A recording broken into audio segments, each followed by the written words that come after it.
বাস খাবে যে। কি বলেন এসব? আরে বুঝছো না কেন? উগ্র শিক্ষিত মাইয়া বিয়ে করলি, এবার তো তাইবো। তাইবো মানে?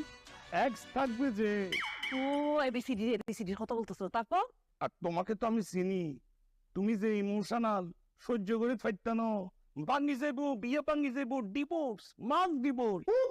তাই আমি বলি কি, একটা সাধারণ ফ্যামিলি থেকে ছোট্ট একটা পুতুল বিয়ে করে নিয়ে আসো। একদম ঠিক কথা বলছেন। আমাদের এক্স লাগবে না। আপনি এই গুড়াগাড়া ছোট্ট হাট্ট সুন্দর টুকটুকি একটা মেয়ে দেখান শুধু। হ্যাঁ, প্রাইভেট ইউনিভার্সিটিতে পড়ে এরকম মেয়ে লাগবে। নর্থ সাউথ, ইস্ট ওয়েস্ট, এ ইউবি এগুলো চোখে পড়ে না? তুই তো আবার বাস খাইবা যে। আরে নবুজোর কে, প্রাইভেট ইউনিভার্সিটি তোর মেয়েকে বিয়ে করে আনলি, এবারে তুই টাকা শরৎ কি দেবে? এবার তো টাকা শরৎ বেগিন দিয়ে পেলাই, বরং এলাকার তুন ওকে মেয়া বিয়ে করে